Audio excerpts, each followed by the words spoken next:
Good morning, good afternoon, and good evening, ladies and gentlemen. I hope that everyone is having a pleasant Sunday so far, and welcome back to another episode of the Sunday Stream. Today, I thought that it would be pertinent as well as prudent to revisit an older topic in the wake of recent news, as well as the fact that looking back on previous coverage of this topic, that there were certain factors that I think were not covered with enough detail and certain players that deserved more attention. So, with that being said, I thought that we should be going back to the current situation between Ethiopia, Sudan, and Egypt. All of this being relatively important as we start talking about resource conflict, the likelihood of how much international players are going to have an impact on regional disputes, especially in regards to avenues of international trade. Egypt being prominently of importance in regards to the Suez Canal, but also as well with the fact that there are numerous amounts of investments, entangling webs of alliances, funding, sales, all of which plays a major role in how this situation with the dam is going to play out, not to mention its environmental impact and the like.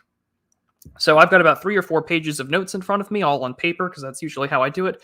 So I will apologize ahead of time if you hear any rustling of papers like a student would. So with all of that in mind, let's get started with today's lecture.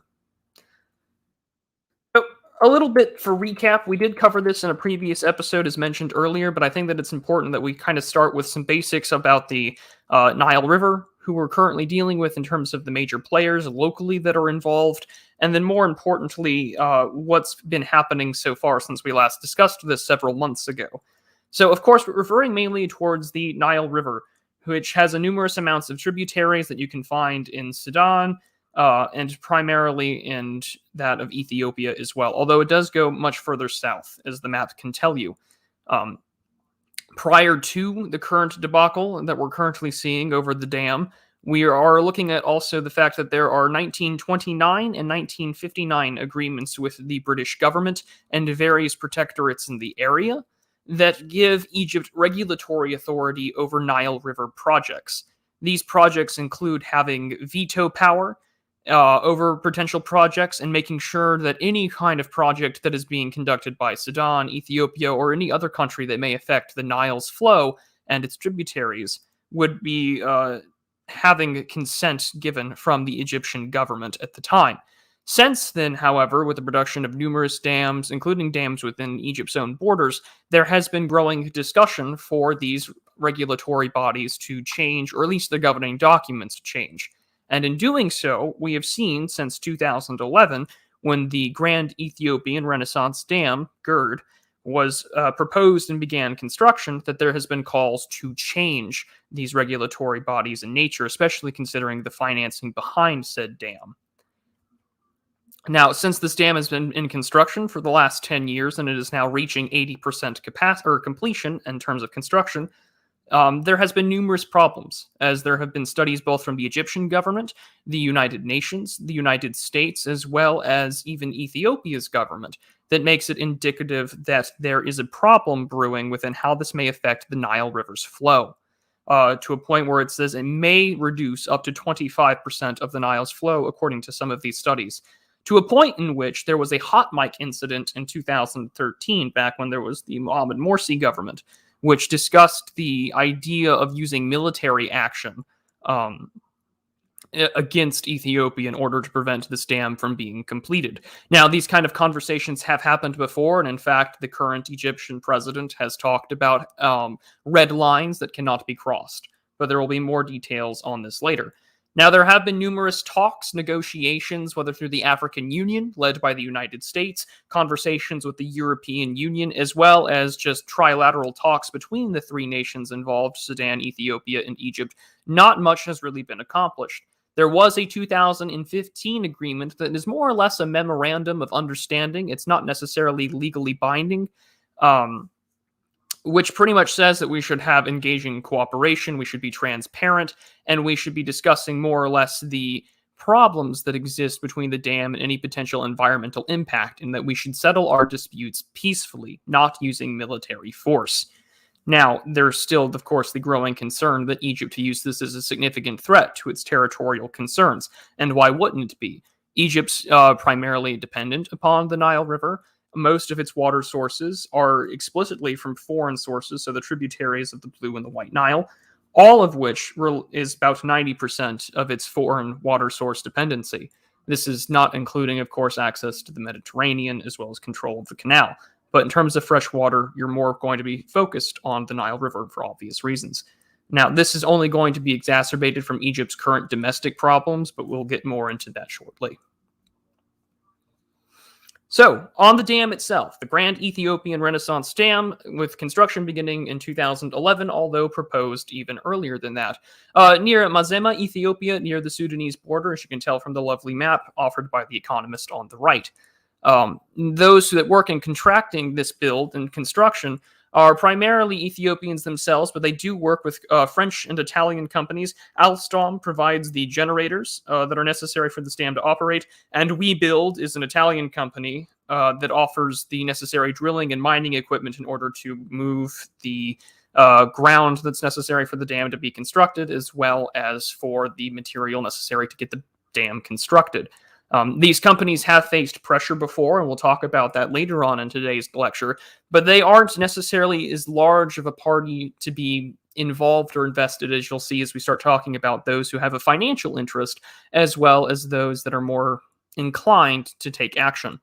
Now, despite these ongoing talks and the agreements that are on the table, one of the biggest complaints that have been brought up by both the Egyptians as well as the Sudanese government is that the dispute resolution clauses within the 2015 Cooperation and Memorandum of Understanding is that they feel as if the idea to settle disputes peacefully is not robust enough for both along the lines of compensation, environmental damages, and potential impact on their respective economies. So in doing so, they feel as if the current legal framework that is in place doesn't necessarily work. Now, this is already on top of the fact that there's a lot of pressure from Ethiopia to get this done, both for political reasons, but also for financial reasons as well, that we'll detail later in here as well. But of course, this is already on top of the fact that you have domestic issues that are currently going on, such as the Tigray rebels, in which the Ethiopian government, under Ahmed's policy, the prime minister, has been more or less scorched earth. So this is a lot that we can take a dive into, and terrorism will be a section that we address later on today. So as Pete mentions in the chat about couldn't Egypt or Sudan slip a few consignments of the good stuff to the Tigray rebels on the quiet, making the problem go away? Yes, but that would invoke significant concerns, not to mention the fact that the Ethiopians have been a little busy with buying certain technologies that may make that a little more difficult. But Pete, don't worry, we'll get into that. But this is where we're at with the dam, and to the point where they started the first filling of the reservoir, which usually takes anywhere to completion about 5 to 7 years from what I was reading, and the second filling of the reservoir just finished up in July of 2021, which of course was done without the consent or any sort of consultation with Egypt or Sudan, who are both incredibly worried about how this may affect the flow of the Nile River, and for obvious reasons, considering their agricultural sectors are highly dependent upon access to the Nile River and its fresh water, both for irrigation, easements necessary for land, and the like. So in doing so, this has sparked numerous parties to get involved, both in diplomatic reasons, but also to encourage talks. So this brings us to where we are today, and reasons why I wanted to talk about this again, so we can cover more in terms of this dam and the greater geopolitical implications and what we might see into the future. And as Herbert Pocket talks about in the chat, a water war is a war of survival. I can't imagine it not devolving into a horrible war crimes, which, again, that's the question that we should be asking ourselves. In the current situation, is likely that a war may break out, but it may not be the one in Egypt's favor, just by the players that are involved. So just a little more on GERD, the dam, not acid reflux. Let's take a look here. So and it's important to keep in mind in regards to how this dam is being financed. It's being funded primarily through private donations and government bonds, but the majority of it, however, is through a significant amount of foreign direct investment from the Chinese. The dam is worth about $5 billion in U.S. currency. However, this puts a significant amount of political pressure at home for the Ethiopians, especially because the Chinese have been their largest foreign direct investor and have been for some time. Ethiopia, courtesy of this funding, as well as its regional partnerships with other countries, also generated through Chinese funding, such as infrastructure projects, road building, cooperation with other parties on certain economic interests, has allowed Ethiopia to experience roughly 10% economic growth per year since 2006. However, China, of course, is its largest access to foreign loans, meaning that there's roughly about $16 billion that Ethiopia owes to China in these foreign loans. That makes up about 50% of all of their foreign debts. So there's significant pressure both for China as well as Ethiopia for this project to work and not to mention be profitable. So this puts us in a precarious situation in balancing Chinese interests versus the water interests and the interests that of Egypt as well. Now, it's a Chinese financed dam, but its construction is being primarily operated through Ethiopian workers, along with technical assistance that has been provided by the French and Italian companies mentioned earlier, in addition to technical assistance from the Russians earlier in the 2010s. So, this allows us to have a pretty good understanding of just how large and technical this can be as a project, not only financially, but also from an engineering standpoint, as it is supposed to be one of the largest dams to produce hydroelectric power in the continent, on top of the fact that there is going to be significant concerns for both Sudan and Egypt in regards to Nile River flow. And the Egyptians are incredibly trigger happy. Nothing more than al-Sisi talking about, they will not have a red line crossed, although that red line has not necessarily been advocated or explained in further detail. It's more so been saber-rattling rhetoric, but with good reason, considering the impact that it would have on the flow of the Nile River towards Egypt. So now that we have a pretty good understanding of the dam, as well as some of the more important context, such as Chinese funding, who's actually providing the financing, as well as the necessary technical support, this allows us to really begin to examine some of the great power tightrope walking that's happening, along with a lot of the problems that Egypt is facing and why this is viewed as one of the most paramount security concerns to Egyptian sovereignty. And that, I think, is going to be really one of the most important things that we focus on in today's stream.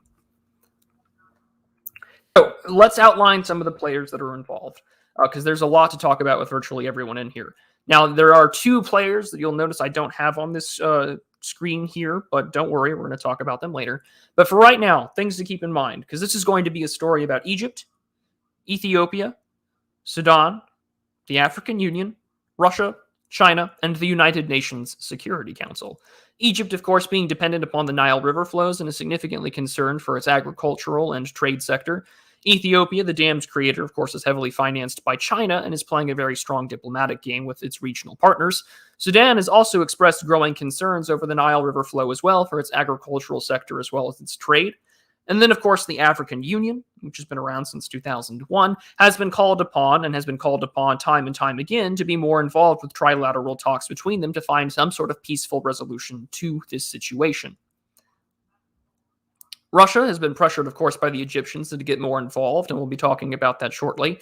China, being Ethiopia's largest trading partner as well as financier of the dam, has a strong vested economic interest to see this project play out, and as recent news discussing China's precarious position within its own economy makes it all the more reason to see some of its heavier investments play out the way that they want it to.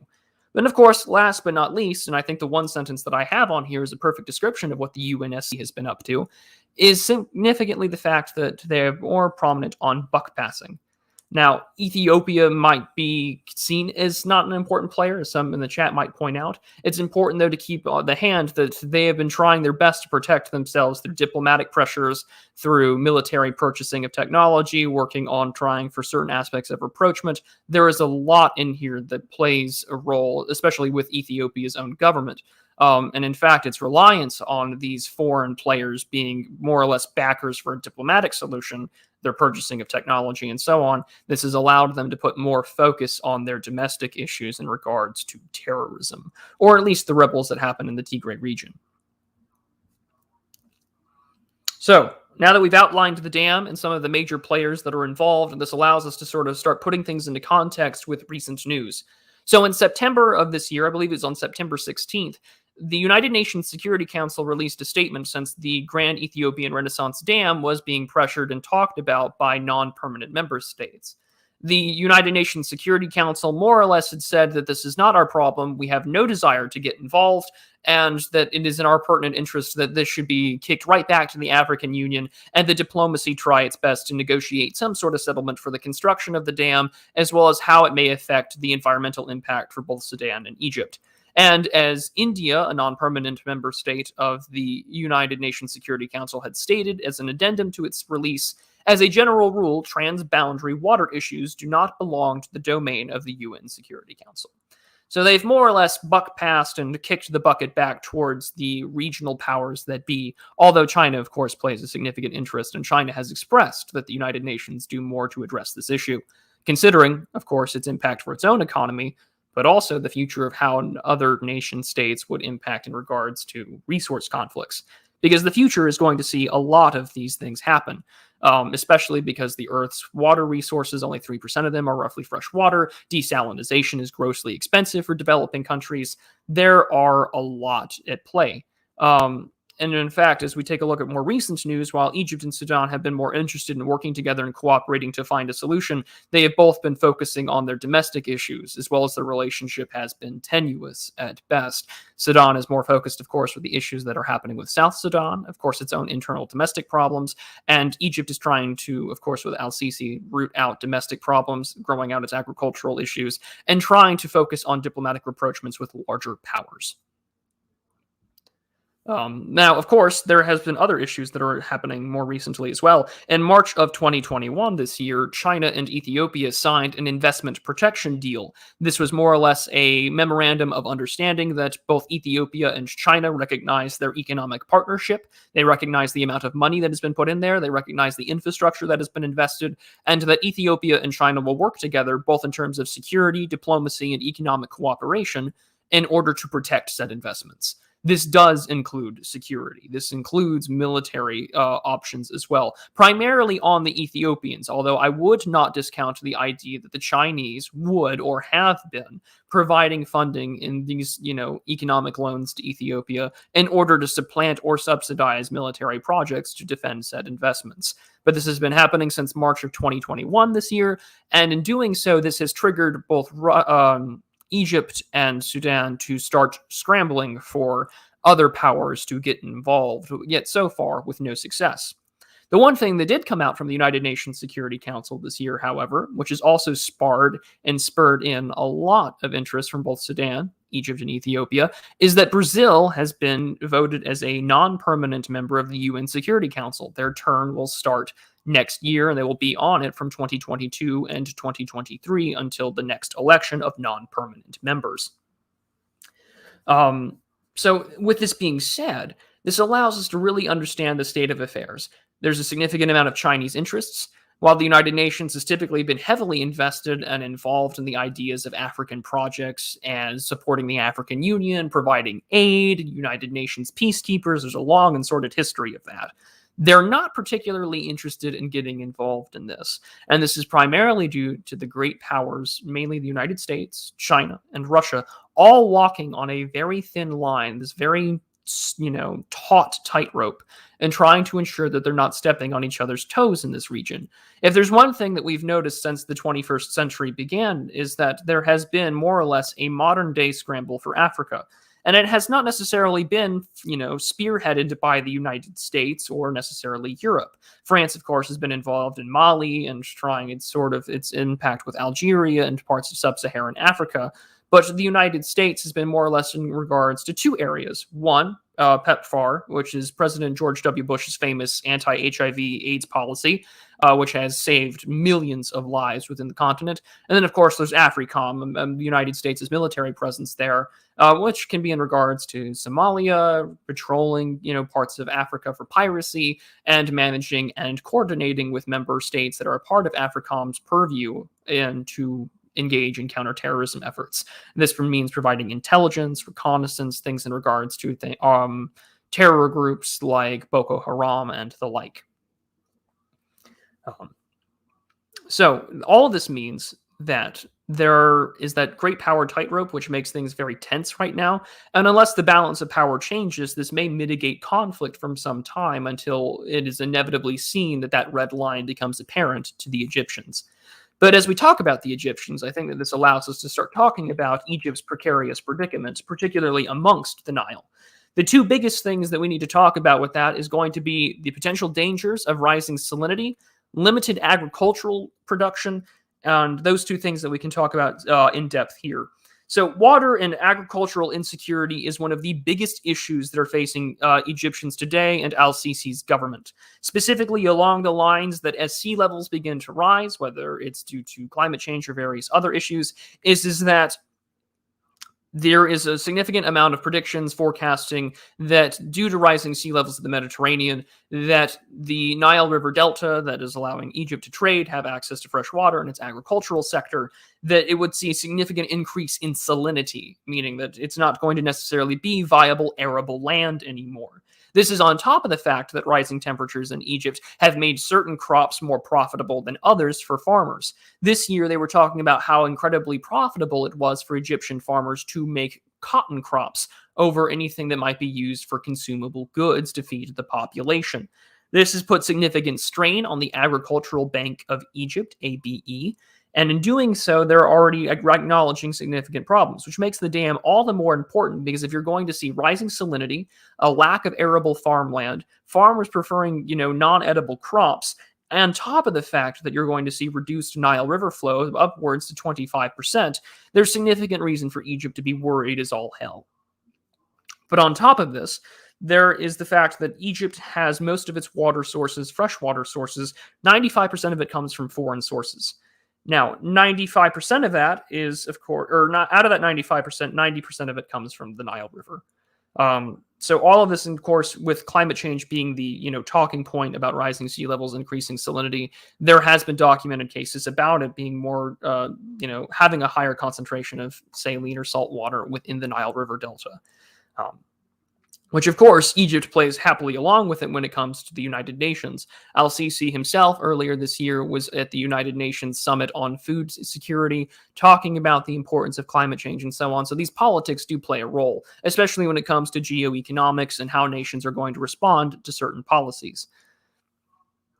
Now, on top of this, there's already growing famine concerns because these farmers are choosing for crops that are not necessarily edible and that are not necessarily in the purview of feeding its population.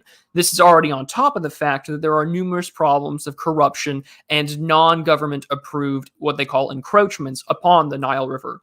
Earlier this on September, there were concerns in regards to the number of encroachments without government approval. So this is civilians, this can be companies, this can be, black market operations that are using the Nile River. They're irrigating on their own. They're setting up embankments and things along the river and its tributaries in order to, feed themselves, have access to water, support their own local farms and the like, to a point where al-Sisi is cracking down on this to say, essentially, we will use military force to stop these. We will fine you. We will prosecute you, and we will put you in jail. The government is responding very clearly to the fact that there is a growing agricultural crisis that is brewing within their own country. It is being significantly pressured by the fact that Ethiopia is relying on foreign powers to help defend its own position, especially because China is heavily invested in the dam. And this is on top of the fact that local government, especially within Egypt along the Nile, is not doing enough to stop local instances of setting up irrigation systems, setting up trade, doing things outside of the government purview. And in doing so, he's cracking down on it. Regardless of your view of al-Sisi and everything that's happened in Egypt since the Arab Spring, it's important to denote that these are significant issues to the sovereignty of a state. If you're a tyrant, if you are a dictator, if you're democratically elected, it does not matter. In this instance, this is where state sovereignty and state security is probably going to trump things above all else. Because if you can't feed your people, if you can't take care of basic aspects of government and services, we can see this from anywhere as far as reactionary writers to even more modern day neolibs from things like Why Nations Fail. Once you lose the ability to provide those services, the likelihood of you staying in power is not going to be there for very long. And so that's why they've doubled the investments on the Agricultural Bank of Egypt to provide roughly $35 billion worth of funding to farmers and to make sure that people have the necessary tools and resources available to them. That way they can maintain a very struggling agricultural sector. This is on top of the fact that there have been numerous models, discussions with the European Union and the United Nations, that rising salinity levels at the Nile River Delta can significantly kill off the agricultural sector of Egypt as well. And this is on top of the fact that Egypt is already suffering from what the United Nations considers, water insecurity. I think they call it that a person needs, I think, like 500 cubic meters of water. I think it's per week, if I remember correctly. And Egypt is already at a very precariously low level of 550. In fact, during a water shortage in 2010, most rural places in Egypt that weren't near the Nile only had running water for roughly 2 hours. So we already have a very good historical example of just how bad things can get. And in doing so, Egypt, of course, is going to be significantly concerned. And of course, they've tried talking to the United States, they've tried talking to Russia, and they've tried talking to China, not all together, but separately. And the image on the right is from a recent meeting with the Egyptian foreign minister and one of the Chinese foreign ministers talking about the dam in Ethiopia, but also talking about Egypt's concerns over its agricultural sector. To where more or less the conversation was not necessarily a speaking on Ethiopia's behalf, but it was more or less a conversation in regards to, this is what's most likely going to happen. We recognize your position, but I think that we need to find a way to diplomatically solve this, because the rhetoric that China is hearing out of Egypt, and of course things that al-Sisi has said, puts us in the position that, hey, conflict is likely, and China, of course, being an interested party, is not necessarily going to be on their side. And as Suno Samar points out in chat, the Aswan Dam near the southern parts of Egypt also keeps a lot of the fertile sludge from flowing downriver, and they need that fertilizer, and now their soil is salt. Genius. Yeah, a lot of poor management, and that's something that the ABE is also putting a lot of money towards. So these are the encroachments, rising salinity, the lack of arable land, farmers choosing crops that aren't necessarily viable for the production of food. That's why they're picking cotton, because it's more profitable. Egypt, of course, is in that very precarious predicament that we've been talking about here. Now, this allows us to put us into the question that we're talking about was, is conflict likely? And at the present moment, yeah, this sounds like a very, a flashpoint for conflict and a flashpoint for war, which is why you're seeing nations like Russia, like Turkey, like the United States, and member, confederations like the European Union, keep their hands off of this, because this kind of pits you in a conflict where Egypt and Ethiopia are in a proxy conflict between China and whoever else decides to back the Egyptians. So it puts us in a very tight spot. So now that we've talked about the United Nations Security Council and just how desperate the Egyptians are, we can see how Ethiopia, Sudan, and Egypt are all scrambling for rapprochement from regional partners and allies to try and get the upper hand when it comes to negotiations or the likelihood of conflict. But before I go any further, I'm going to just take a drink here real quick.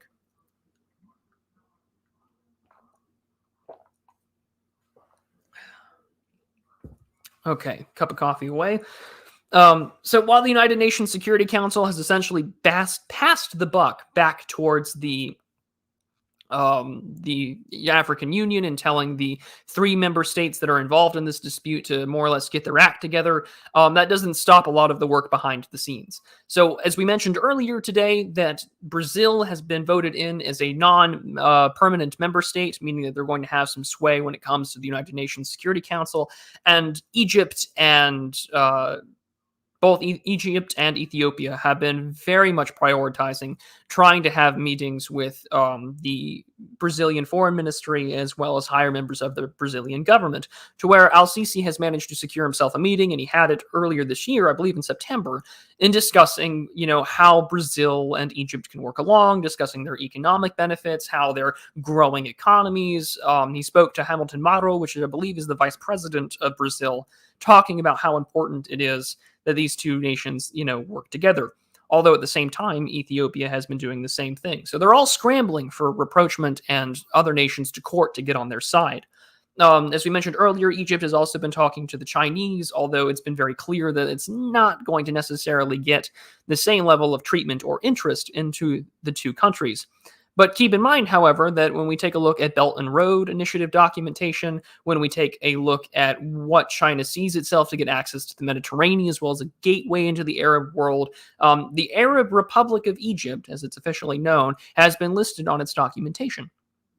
And that tells us a lot about the precarious balance that both Egypt is in, but also the tightrope that China has to walk as well. So, with Brazil being voted in as a non-permanent member of the United Nations Security Council, there is a lot behind the scenes that are going on. Recently, Egypt has been trying to court and reproach the idea of with Russia as well as with Turkey. Egypt has been stressing to renew relations with Russia and engage in this issue. Is a extra power on its side and as in its back pocket when it comes to negotiations. Russia, like many of the other great powers, such as the United States and the European Union, have been very careful not to show partiality to any of the member states. And they're not going to, push for any direct action. The United States has been talking to Egypt and Ethiopia, of course, and primarily right now, the Biden administration has been more focused on counterterrorism efforts, democracy, and human rights as they haggle over hundreds of millions of dollars worth of foreign aid and equipment. Not so necessarily much the actual dam itself. On top of this, however, Ethiopia has also been working very closely with Turkey, especially in regards to military technology. But we'll talk about that more when we get to the terrorism position. All that we can say from this, right, in this scramble of rapprochement and trying to find diplomatic allies, is that Egypt is aware of its position. It is being told by more or less the international community, negotiate, sort it out, more or less that the dam is inevitable. This has been going on now for 10 years. You've talked about military action. We do not want to cite and cause a conflict in this area because any war that Egypt is going to get involved in is going to significantly hamper international trade. The Suez Canal would most likely be targeted. Why on earth would the rest of the world, who's heavily dependent on globalized international trade, want to get involved, especially when behind Ethiopia, holding its hands on its shoulders is that of the Chinese government? So this is predominantly due to the balance of power. Egypt knows that it's not in the best position. As we can see here, the Egyptian foreign minister on the right has been recently talking with Sergei Lavrov of the Russian foreign minister, trying to renew a relationship between the two countries. And on top of the fact that Egypt has also been trying to do the same with Turkey.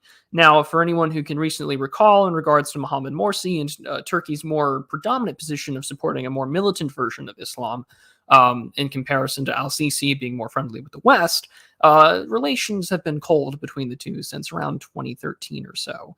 And in doing so, they've been very easily able to just call each other out, denounce each other's country's actions, their relationship to certain nations. So there's been a push for trying to reproach their relations and try and enter some sort of detente, both rhetorically, economically, and strategically. But again, we'll talk more about Turkey in just a bit. So, as I've tried to make it clear in our little talk today, that the biggest issue that is surrounding us with Egypt's position and the calling for other players to get involved is that China is on the other side of this tightrope, this scale, the seesaw, if you want to look at it. And no other party in power, despite American saber rattling, right, which we're seeing currently with the Taiwan and South China Sea issues, they're not willing to get involved in another area, one, of significant economic interests, like the Suez Canal, and B, not wanting to draw themselves into a conflict that they may not have, as vested of an interest in going against the Chinese. Even China, despite telling the Egyptians, look, you need to find a way to sort yourself out on this issue with the African Union talks, the United States, China, and Russia have all pushed these nations consult with the African Union and find a way for conflict resolution, settlement disputes, and any sort of compensation for punitive damages to their economies or for environmental damage. And as we can see with Shokroy, the Egyptian foreign affairs minister, he has been calling out to the United States saying that even though you've withdrawn from Afghanistan, that does not necessarily mean that you can withdraw from the Arab world. And since Biden has entered office this year, Egypt has been very busy at renewing relationships with other countries, such as that of Saudi Arabia. They have been talking to Jordan. They've been talking with Lebanon, although Lebanon may not necessarily be their best avenue. But they've been on sort of this goodwill tour, trying to talk to other Arab states that the United States has somewhat decent relations with, and since Biden has taken office. Now, as I've mentioned earlier, Egypt has been talking to Russia and trying to get more technical assistance, trying to get, some sort of diplomatic backing to their favor, saying that if they can get Russia or any other major party that's not the Chinese involved, then maybe we can have a more, favorable diplomatic solution on this dam issue that is more in Egypt's favor, since they consider themselves to be primarily the victim here. I mean, it's going to affect their economy, it's going to affect their agricultural sector. State sovereignty more or less disappears at that point, right? However, Russia is also in a very precarious spot because of its relations with Turkey and China, also stopping it from necessarily engaging further with Egypt. This being that of the on two fronts. One, the United States and the European Union, they have soured away from President Erdogan of Turkey since their relations have soured, not to mention the coup attempt earlier, I believe, in 2014, has definitely allowed Erdogan to consolidate power and not be as close with the West as it once was, despite the fact that Turkey is a NATO member ally, and the fact that they've bought German subs at the same time they're dealing with the Greeks, and now the French deal. You can definitely tell that Russia has been moving closer towards the Turkish government after years of being, equidistant to each other because of NATO, because of the Soviet Union and the Cold War. However, Turkey has been buying a significant amount of Russian military technology, S-400 missiles. They've been working about joint defense agreements and negotiations about border disputes, although, of course, the question over Azerbaijan and Armenia pops up. But diplomatically, their relations have significantly warmed, more so in the last 10 years than they have any time during the last 70. And along with this, Russia also doesn't want to, poke the dragon, so to speak. China plays a significant role in Russia's economy. The Sino-Russo alliance, while I think is kind of tentative when it comes, tenuous when it comes to Middle Eastern affairs, Russia recognizes where its money is being made, which is primarily through natural resources, lumber, coal, mining, and not to mention oil pipelines that they've worked in agreement with over the last decade in regards to Russia and China. Russia doesn't want to anger its business with the Chinese. At the same time, it wishes to advance its relationship with the energy markets in the European Union. Russia recognizes that, it's in a comfortable block against the West, so to speak, or at least the United States, by maintaining this relationship with China. Now, Egypt, of course, has received billions of dollars in funding and aid from the United States for several decades now. All again, reinforcing the idea that this is a great power tightrope walking situation. It's very hard to pull other countries that are involved or interested to get in and side against one of the largest economies and one of the largest militaries in the world, even if your view is that China's a paper tiger. And there's a lot of evidence that will definitely support that claim, whether it's demographics, the economy, the power outages, the coal shortages, the fact that they're not able to meet certain production quotas. It still puts you in a diplomatically, economically, and strategically disadvantageous position that may only increase the likelihood of conflict between, two African countries and then the great power states that are technically behind them in some sort of agreement or alliance. On top of this, you have Ethiopia, which is also trying to do the same thing. Ethiopia, as I mentioned earlier, has also been playing the same game that Egypt has about trying to find more parties to support it and provide technical assistance or diplomatic efforts to resurrect its claims in regards to the dam. One of the things it has been doing has been purchasing equipment from Turkey, specifically armed drones, both to be used in the Tigray region, also to be used against poaching, as well as to secure its interests and investments that it's received from the Chinese. So it already limits the ongoing talks between al-Sisi and Erdogan on how to improve their relationship between the two countries and try to engage in diplomatic rapprochement. Ethiopia is kind of playing the game a little bit better than the government that al-Sisi is running. However, this hasn't necessarily stopped international actors from offering technical assistance or avenues for negotiation. The United States had tried during the Obama administration. The Trump administration tried to offer talks and settlements. The then Treasury Secretary Steve Mnuchin was open to hosting talks and did host talks between Sudan, Ethiopia, and Egypt, trying to find a way to solve this issue and seeing if foreign aid from the United States could help in any way, but no real agreement came from that. Russia has provided technical assistance in regards to things like irrigation, farming, how to improve the river flows, all in sort of the wake of how this dam is being produced and constructed. And keep in mind that this has been ongoing for some time. Only now the stakes are that much higher as the Grand Ethiopian Renaissance Dam, GERD, gets closer and closer to completion, and they're already beginning to fill the reservoir. It's one of the largest gravity dams in the world, apparently. So all of this puts the greater powers, the United States, Russia, China, regional actors, the African Union, the European Union, Arab states, in a very precarious position about getting involved, because you have the Chinese there, you have terror issues, rebel issues, and the fact that they're already focused on ongoing engagements elsewhere. So again, a very firm tightrope that all of these powers are walking.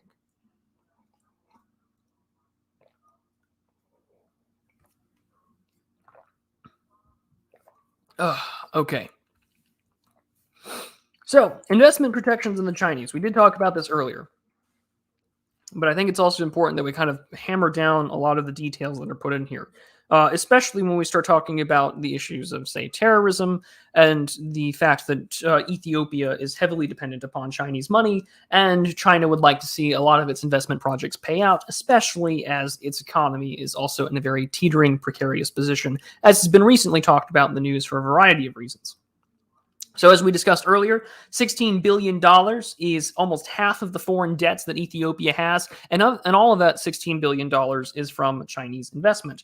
Ethiopia, of course, its largest trading partner is that of the Chinese, and has been heavily reliant on this infrastructure investment. It's not just the dam. This has been roads, energy, renewables, mining. Ethiopia has benefited greatly about this.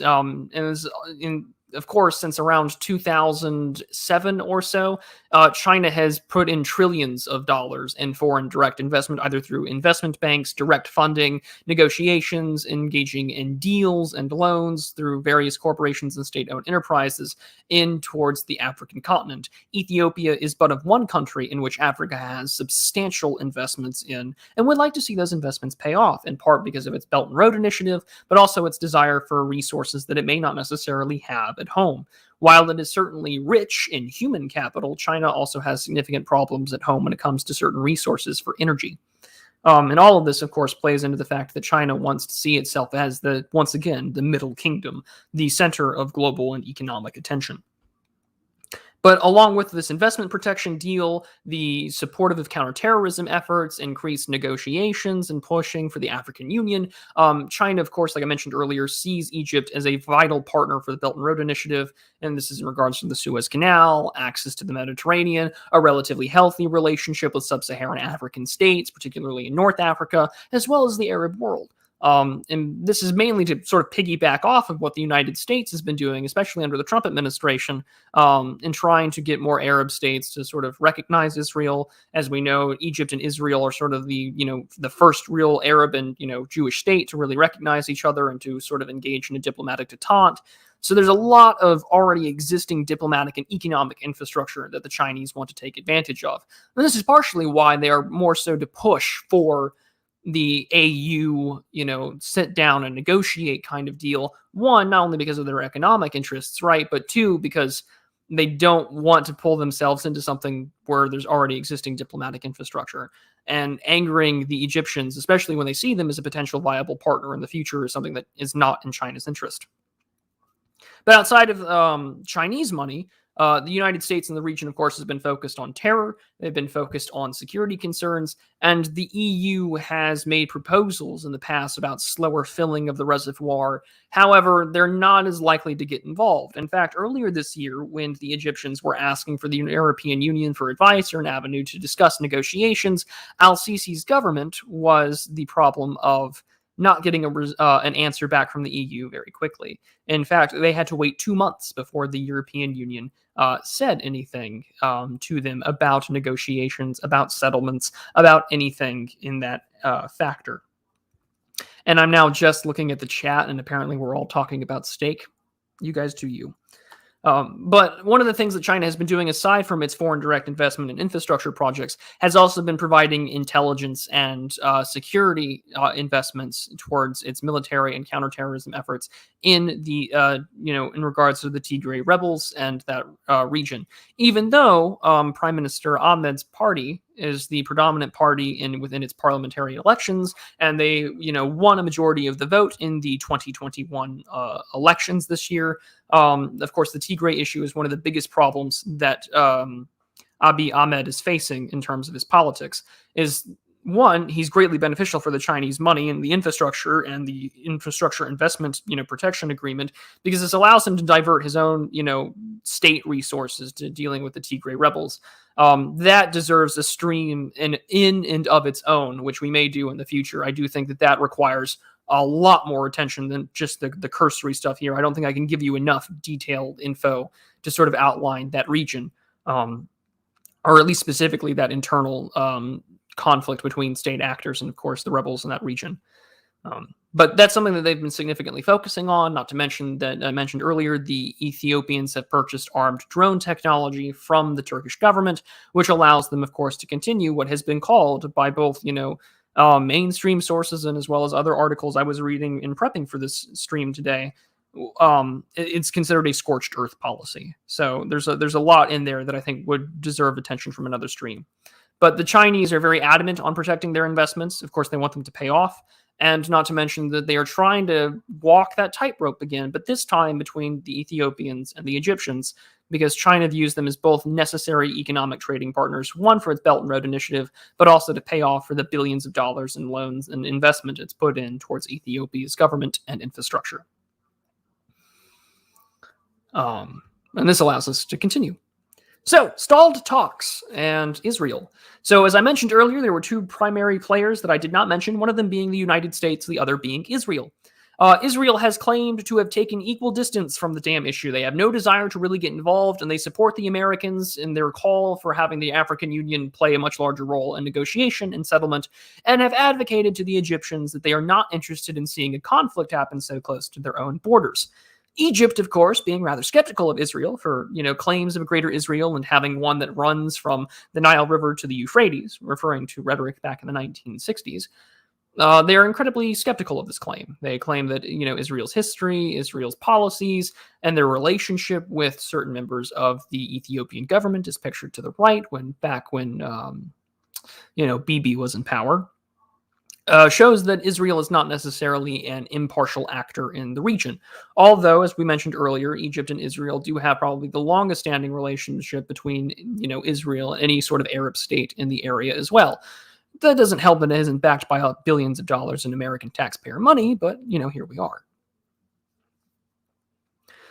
So with all of this in mind, this shows us that, Israel is trying its best not to get involved, although both Egypt, Sudan, and Ethiopia have all called on the Israeli government to play a larger role. The Egyptians have been trying to calm down on their skepticism of Israeli rhetoric and their ideas of what they've said about a greater Israel in the past in order to get Israel on their side of the dam issue, saying that if Israel, of course, is to get involved, then obviously the United States and Russia are most likely prone to get involved. Emphasis on the United States. And we can talk about John J. Mearsheimer's book at a later time because of that. However, Abiy Ahmed, the Prime Minister of Ethiopia and the primary head of government for the Ethiopians, is still in power, as mentioned earlier. He is also pushing for stronger diplomatic relations with the Israelis, arguing that, if Israel were to get involved, they could help easily mediate things, not only between China, as they've also increased their relationship over the last 25 years or so, but also for the Israelis to bring in other parties for a more fair and negotiated settlement, including the European Union, Turkey, and the United States. So as all of these players, including Sudan, are all pushing to get countries more involved and bring in more powers, all of them are trying to not be involved whatsoever, but all of them are scrambling for this sort of rapprochement. But every time that they've tried to engage in talks and agreement, it always seems to stall out because the Egyptians are adamant about a red line being crossed. And of course, Sudan is in a similar position. They're concerned about their own economic sector. They're concerned that this is going to exacerbate their own domestic internal issues when it comes to terror, not to mention the disputes that they currently have over oil pipelines with South Sudan. all of this is a powder keg that is ready to explode, which is why you'll get people like I think he's in the National Security Council in the Biden administration, but Jake Sullivan was recently talking with the Egyptian government in September. They're simply negotiating over $130 million worth in foreign aid. They're concerned about human rights and democracy. And when GERD gets brought up, the American, envoy and the American group that is brought to talk to the Egyptians are very adamant about their desire for a negotiation, a settlement, an agreement, something on paper, legal action over the saber rattling that has been coming out of the Egyptian government for quite some time. And in doing so, this has been, again, more pushback from the Americans to not necessarily get involved on the dam issue.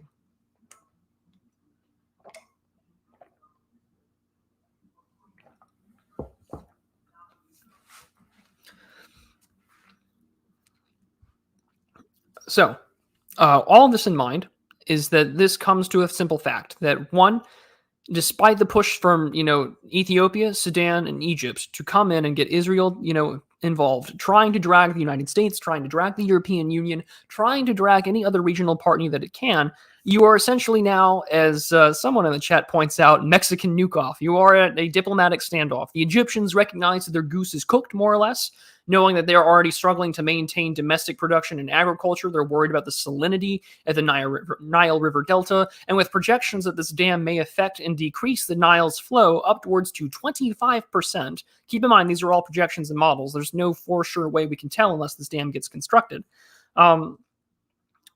It puts us in a very, precarious position. This is a powder keg. There's still a lot that is unfolding and ongoing. But all three of these countries are all trying to pull in everyone else in order to realize that there's not going to be a lot of other options coming soon.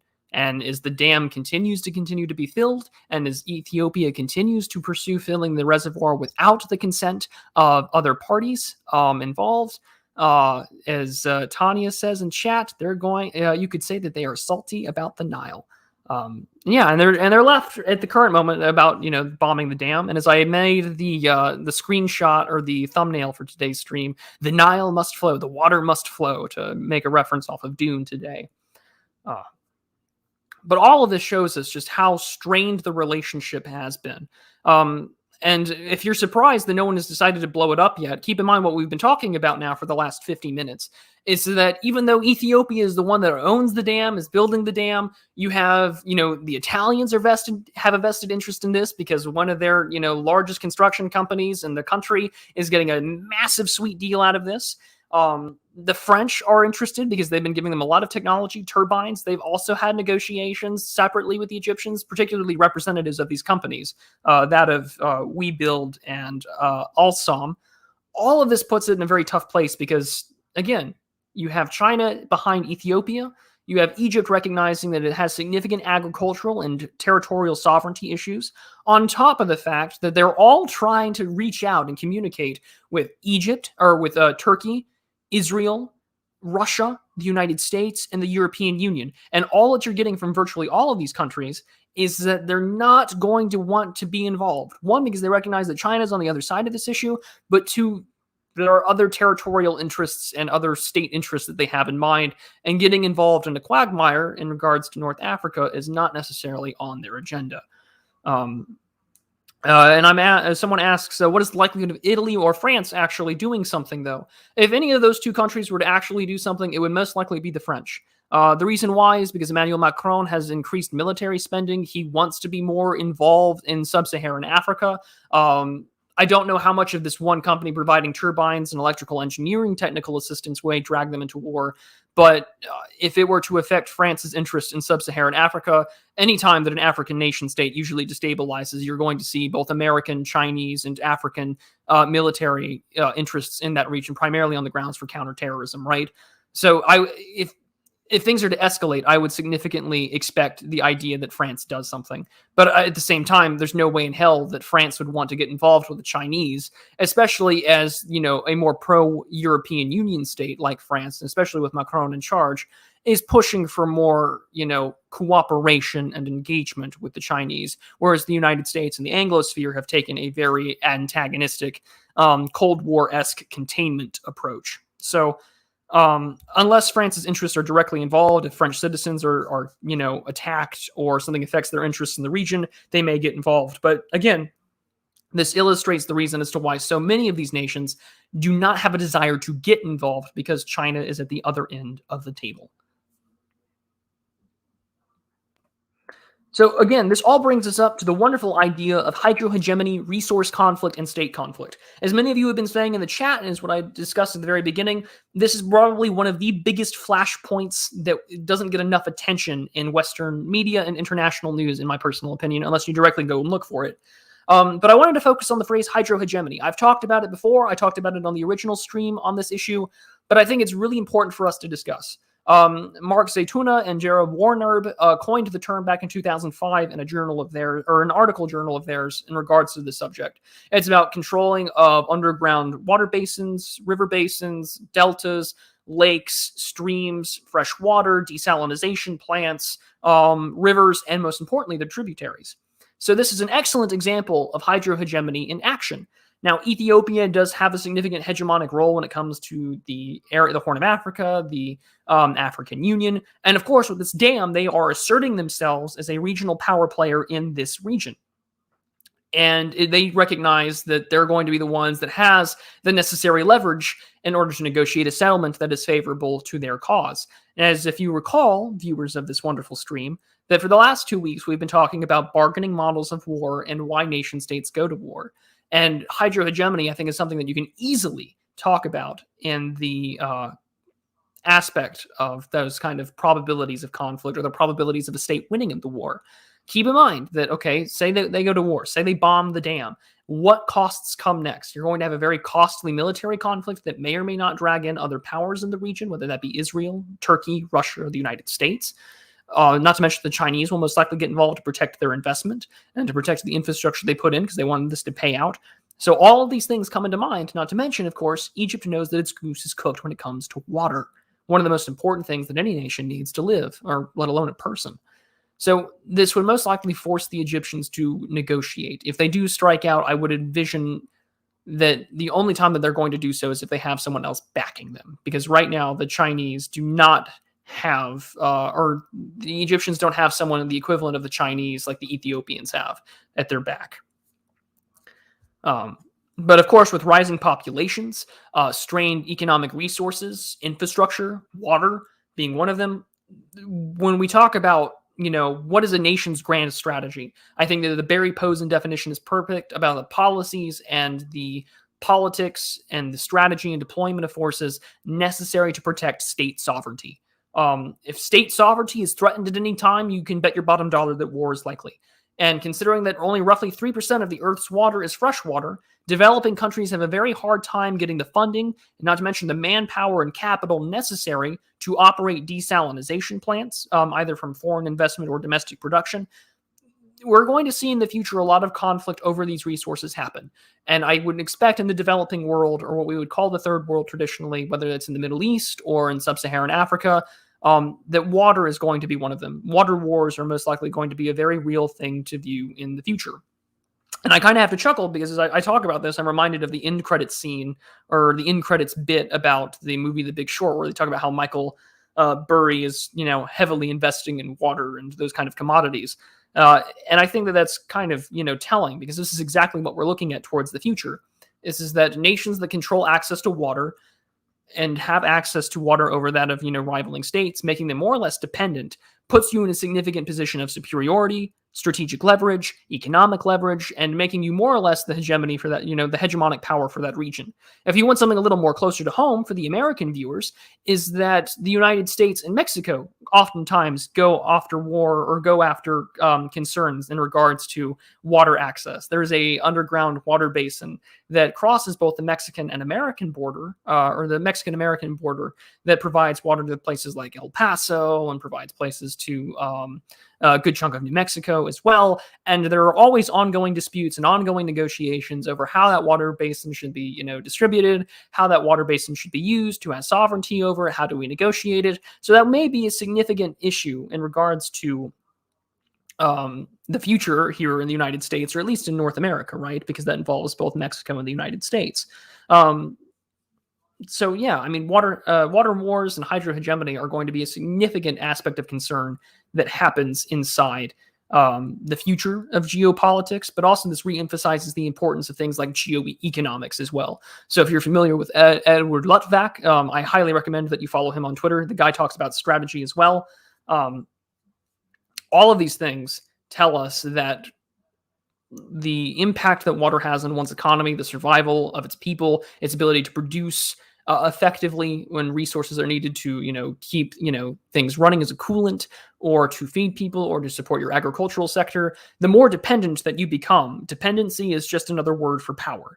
And no state wants to be dependent upon another for doing so, because all of this does is increase the likelihood of the security dilemma. All of this does is increase the likelihood that you're going to go to war. And it's only going to tell other states that, hey, they're no longer dependent upon us. They're trying to produce their own things at home. They're trying to reshore industry or trying to create, desalinization plants at home. It increases the tensions for war. And of course, as Al Alagon points out in chat, don't worry about water. We have Brondo. So that's what plants crave. But again, with the concerns over investment, infrastructure, and the manpower to run desalinization, the reliance on underground water basins, rivers, and their tributaries, water conflict and hydrohegemony is always going to be an issue for in the immediate future and in the long term, especially as the Earth's population continues to grow.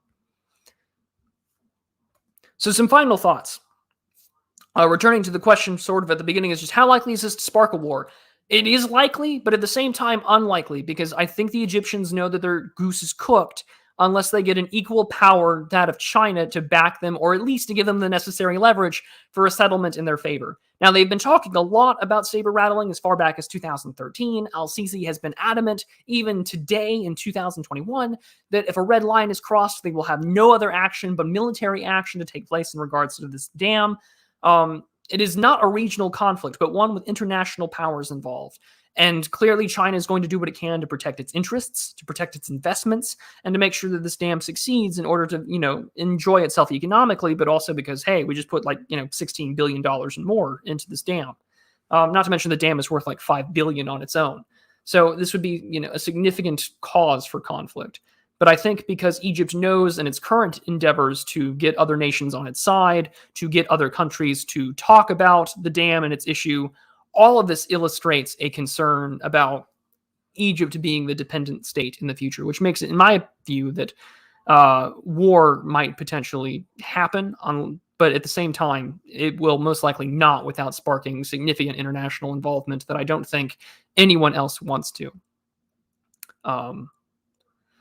And let's see. So instead of building a wall, the Ethiopians should fill the dam, and that's what they've been doing. I know that you're going for a more humorous approach there, but the dam is near completion, roughly a little over 80% right now, from last I checked this morning.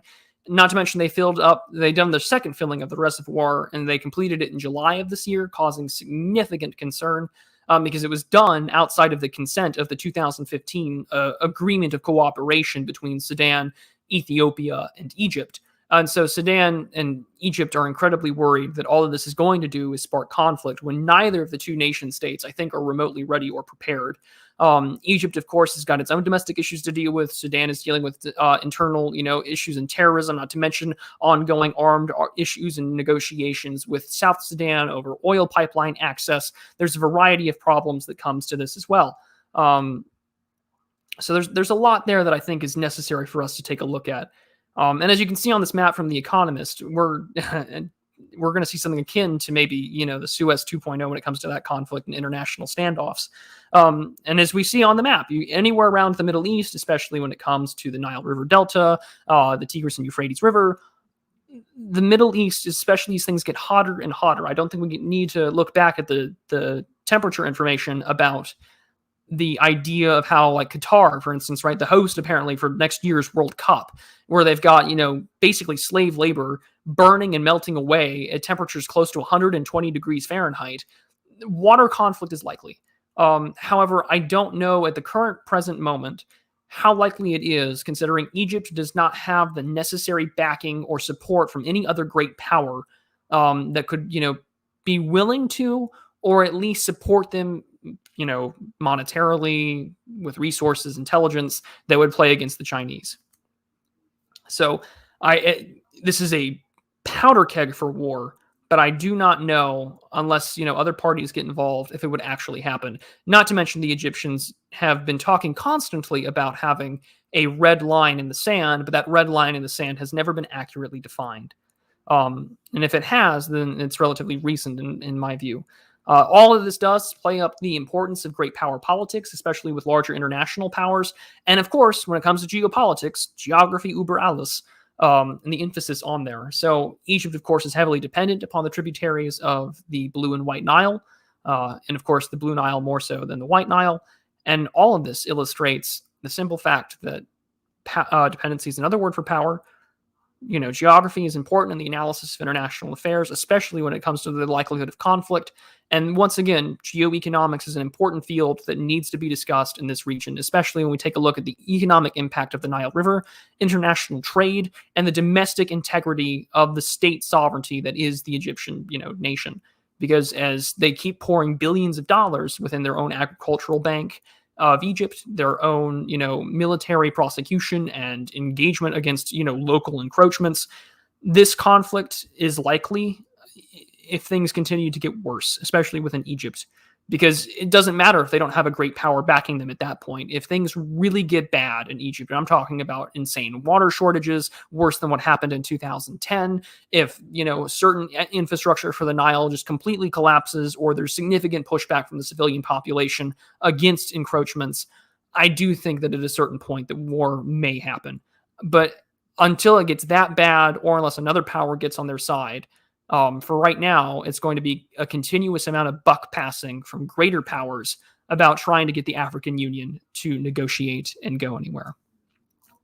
And ultra-radical centrists asked me if the Chinese Balkan Canal project is going to go anywhere. I don't know enough to give you an answer right off the top of my head. I would have to do a little more research, but maybe I can get back to you in an answer next week. But that, ladies and gentlemen, at the hour and 6 minutes mark, is the conclusion I have for a more detailed explanation and look at what's been happening with the Grand Ethiopian Renaissance Dam. This is a powder keg that I think anyone who's interested in international relations and world politics should continue to pay attention to in the future. Why can't they just use their OP priests from Age of Empires and convert all their enemies to their side? Well, sadly, unfortunately, international relations is nothing like a game of Civilization or Age of Empires. So now, as we get to the fun part of today's show, I'm going to start us off with a little bit of announcements. So, as always, I do in the description have a Substack. I usually just give little observations of the world or culture or some things like that. I will have that hopefully out. This week was a little bit delayed due to some editing and, of course, getting some video work done. It'll be out hopefully either later tonight or on Monday, but I usually aim for a weekly Friday release. And then after some conversations with some people about a couple of films, I realized I have a couple of half-written scripts that I would like to work on. So I will probably be doing some movie reviews in the future, or at least some, thoughts about film that I've seen recently. The two half-written ideas, outlines, scripts that I have, what have you, are on the movies Her and the 2013 movie with Joaquin Phoenix, and then, of course, Sergeant York. And from earlier this weekend and this week, I've got about half an hour of real talk footage. So actual good fishing footage with various angles and some really good, catches on camera. So those will be coming out in the future. I kind of want to drop those sporadically because as it gets colder, it's not going to be as a good of an environment to go fishing, but there's plenty of good footage to work on. As for this week's content, this coming week, it'll be a Substack narration video. This was one that was inspired heavily from Turnip's video about the Zoomers. So I hope that you guys all enjoy that one. And this will allow me, of course, to work on some of the larger projects that I have, Masculinity in Politics and the Case for Russian Rapprochement. And around the second week of November, I've secured a wonderful guest of mine, a very important and powerful Twitter account, to come on for Prudent Reads and discuss Decline of the West Volume 2 from Oswald Spengler. And if you are a channel member or a wonderful patron on Subscribestar, there will be sort of a gaming night of sorts on the 30th around around the same time as this is, so 3 p.m. Eastern.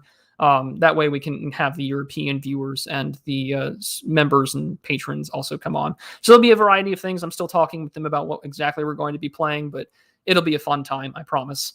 So all the more reason to, one, see videos early, but also to enjoy taking a look at what we're going to be doing.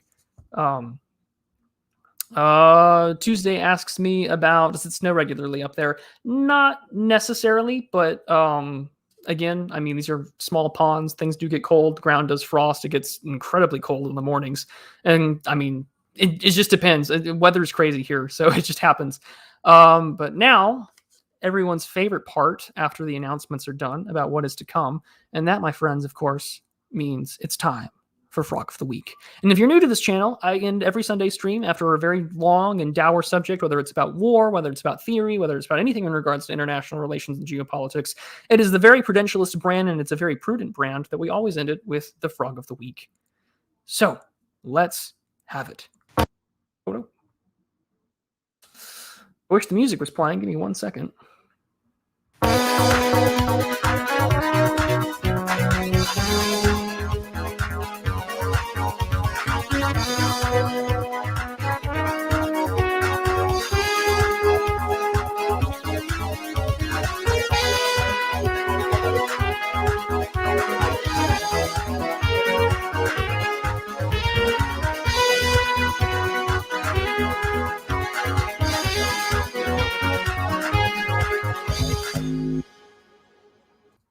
And as always, thank you to Cyberpunk Internal Affairs for making that wonderful theme based off of Froggo's theme from Chrono Trigger.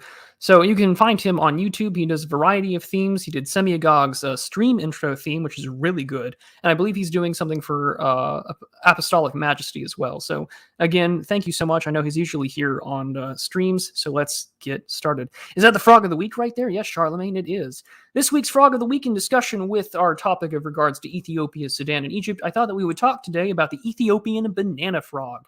Not much is known about it other than the fact that it's related to the South African's equivalent of the banana frog. But he's a small guy. He's usually 1 inch fully matured. Like most frog species, they're sexually dimorphic. The females usually get to be around 1.05 inches to usually a male frog's like 0.9 or 1 inch even in terms of growth. They are currently listed as a threatened and vulnerable species in terms of the mountainous regions and the Horn of Africa in between the two great mountain ranges. They're usually there along Ethiopia's very thin forested and more tropical looking forested regions and towards the east or western part of Ethiopia. However, they are considered incredibly threatened due to deforestation, rising temperatures, and industrialization and economic development in this area. So related, however, to their South African cousins, the Ethiopian banana frog, known for usually their bright yellow colors and brown spots upon their legs, sort of resembling that of a banana that you would find in the supermarket or in the wild. They are endemic, meaning that they are explicitly found within this small, narrow space of Western Ethiopian territory.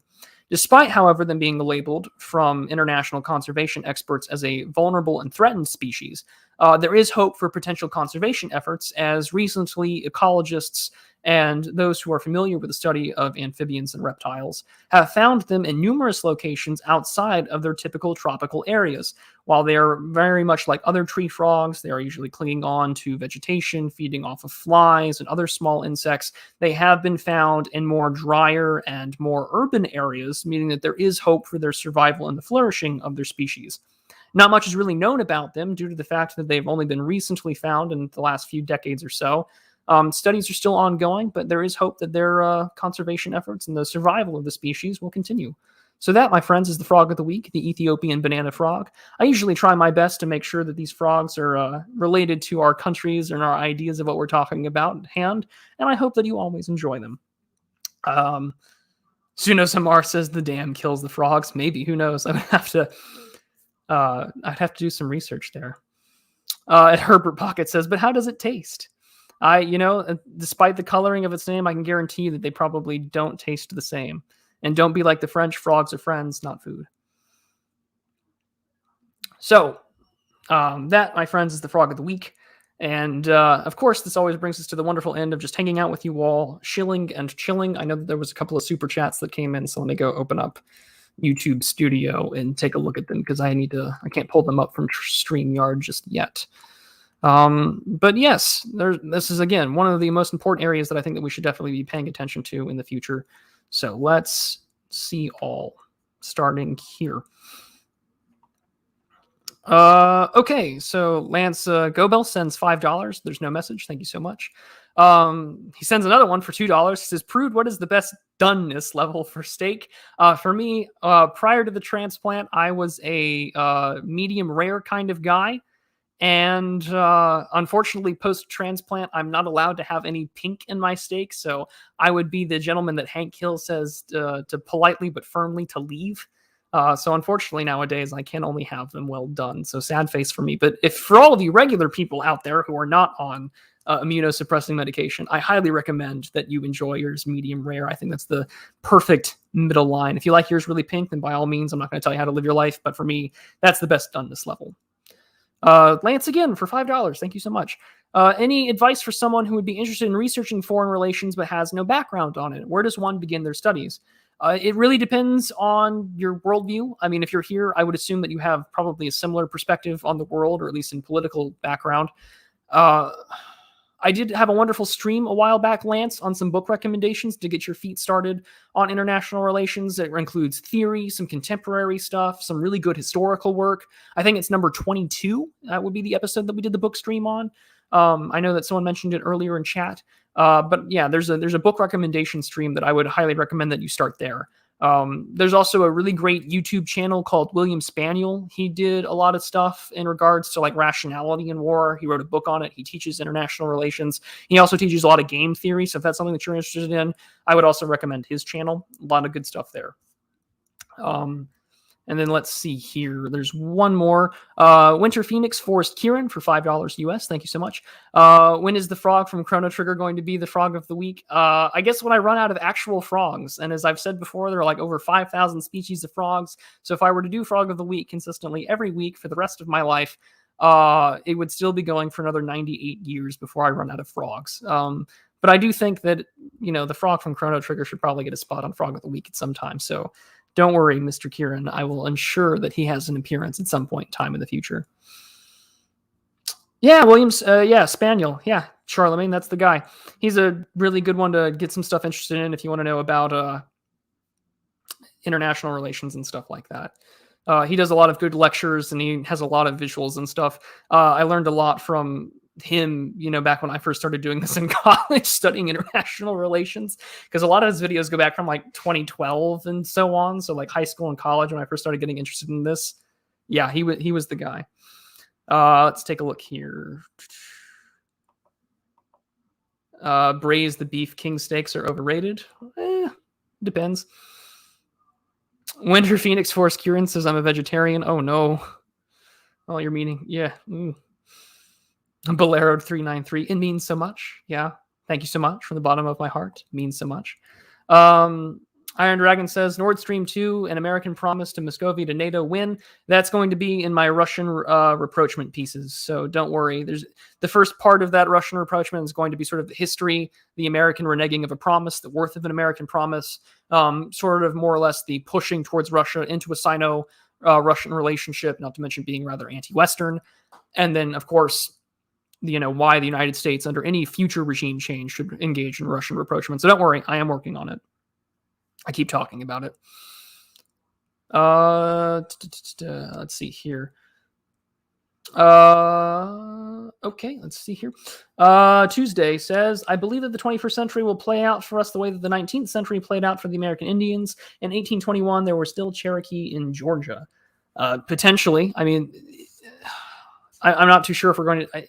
history doesn't repeat itself, but it sure does rhyme. So there might be something to take a look at there. Ultra-radical centrists, what about the Chinese Balkan Canal project? Well, as I said earlier, I don't know enough to give you an answer off of the top of my head. I'm not too sure what may happen in the future. I would have to do some research on that. Maybe that might be a future stream topic as well. Tuesday says, by 1890, the Nez Perce were defeated. Well, then we've got about 70 good years, I suppose, before things get really bad, huh? But as I hang out with you all, I'm going to briefly move my stream a bit as I finish off my coffee here. Let's see. One of the things that is always worth enjoying, of course, is, and if you want to really enjoy the Frog of the Week and really be a big fan of Frog of the Week, there is a wonderful way to do that. And you can do that, of course, by the merch link below. There are, the wonderful Frog of the Week mugs, as made by a wonderful friend of mine in Brazil, a very talented artist himself who streams, and he is on Telegram in our chat there. So if you're already on there, by all means, and of course the Telegram link has been here and on previous videos. So that's always a great way to get in contact with other wonderful creators and network with other people. You have long, wonderful discussions. And then, of course, there's things like the Frogman Burke socks, where it's basically Pepe on, Mr. Burke's, body. It's pretty funny. But yeah, there's always the ways to support the channel here. I know that wonderful people like Raging Mandrill has done the same. But yeah, Iron Dragon says American promises were always worth. Let's just look at Afghanistan. I mean, that's one of the greatest things, right, that even George Friedman talks about. He's very war supportive, or at least military supportive, is that the value of an American promise and foreign policies, drop significantly unless it's backed by money. Something to definitely talk about. And yes, John Gordon, the frog merch is the best merch. BK says, nice show. Well, thank you so much. And I can see that you're a channel member, so thank you for supporting it. Your money goes a long way. Means so much from the bottom of my heart. Thank you.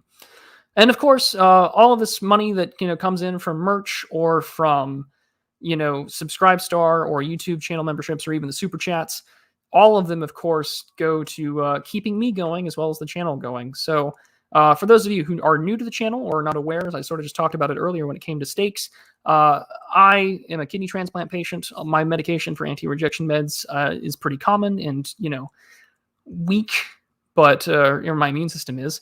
So all of the course, your money, keeps me going. It makes the trips to the pharmacy not hurt as much, or paying off medical bills is expensive. And the money that gets left over when I'm not paying for pills usually goes towards, the books for Prudent Reads. I think I stacked my books the other day and actually found out it's as tall as I am at 5'10". So a lot of things that I plan on reading. The amount of books that I've been reading or have been told to read since starting this channel has been immense. And I have all of y'all to thank you for it. Omniway for DKK36. I really don't know what that currency is, nor do I understand your message, but I'm just simply going to put it on screen. So if anyone can see it and can translate it for me, I would greatly appreciate it. And then Pete is now a new channel member, so thank you so much. You guys keep this channel going, and anyone who is a channel member or patron always gets to see the videos, usually 4 or 5 days earlier before I drop them. So this Monday night, the Subscribe Star one will be put on, so you all can enjoy seeing that a little early before everyone else does. And then, of course, on the 30th, channel members and patrons will get access to a wonderful little gaming and community night with a voice chat and everything as we figure out just what we're going to be doing. Tanya says manlet. I don't care. DDK is Danish Chrome. Okay, wonderful. So if anyone can read Danish and read that wonderful message on screen, I'd greatly appreciate it because I'd like to give a response. Let's see here. Yeah, I agree with Tuesday and everybody that it's going to be a very eventful century. Danish, but red porridge with cream? Well, maybe. I don't know. Oh, is that? Okay, cool. That actually makes sense if I look at the first word. But cool, I guess. I don't know really how to understand that or read that. But that, anyways, that's probably my poor American ass who only studied English, Spanish, and Latin in college. And then there's another message from him. I wish I could understand it. Probably something about reading monasteries. Well, again, thank you so much, though, for the kroner. I'm very thankful for it and everyone's support. And with that, ladies and gentlemen, there will be a video this Thursday for you all to enjoy while I work on some of these larger projects. And I will see you all next week on the Sunday stream. And as always, what I will do afterwards, right after the stream ends, I'll put out a poll to see what you all want to talk about, and we'll go from there. And with all that being said, ladies and gentlemen, I thank you all so much for your support. I hope that you enjoyed the stream and learned something from it. I'll see you all next week. Be prudent, everybody. I love you.